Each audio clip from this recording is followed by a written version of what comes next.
Welcome to my 246th video on my work with OO gauge. This past Sunday I was over to the Model Railway Show at Breslau, Ontario, just east of Kitchener, formerly Berlin, not far from where I live. This show is organised by the National Model Railroad Association. It was a bit on the sparse side, not all that many exhibitors and vendors, and a modest number of attendees. I suspect that part of the problem is that the show isn't as well publicized as it might be, possibly exacerbated by the fact that people are unclear where Breslau is. It's a fairly small community. So I didn't bring back much from this show. Also, I did take a camera with me, as at the last Breslau show I seem to recall there was at least one display layout that really interested me. But I'm afraid I didn't use that camera, as the layouts on display this time, whilst great in their own ways, all featured North American railways in HO and N scale, not really my thing. I did meet a few fellow modeller friends, and I did bring back a few items, as seen here.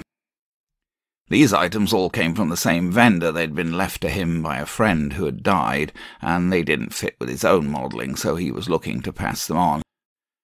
I have actually built that prototype models kit for an LMS station building in N-gauge. A very fiddly build it was too, I recall.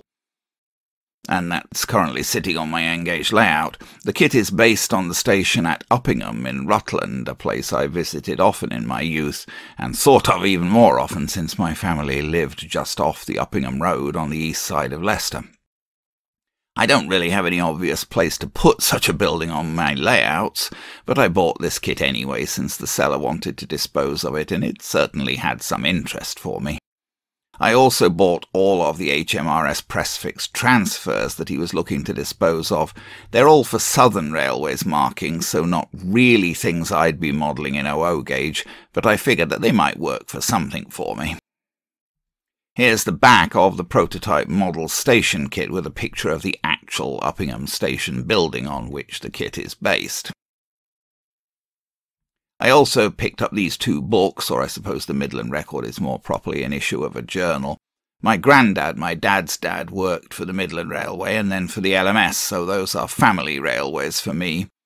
And as for the book, well, I've always greatly admired Eric Treece's railway photography. He has a real way of placing trains in context, so having another book of his work as a reasonable price was a good deal. These are the same SR press-fix transfers. I picked up the styrene sheet as I used such material from time to time when I was running low on thicker sheets such as this. I bought the two isolating 003 rail points just as potential spares, really, as I can't see how to make room to expand my 00 layout. But 00 points are generally the most temperamental part of the system, and every now and then I feel that one of the points on my layout is causing enough problems that it's worth trying to replace it. The little Triang dock shunter I just picked up because it was more or less going begging, and it is somewhat in my area of interest. This is a fairly early one with the strange grooved wheels. It will be interesting to see if it will actually run successfully on my modern track. And finally I picked up some more tools for $2 a throw, always a good deal. 2 pairs of snippers at the bottom, one with some pretty severe leverage. The item at top is a punch, mainly designed for making holes in leather. I do already have a good leather punch, but I figured for $2 I might as well take this one, which seems to be fairly solidly made.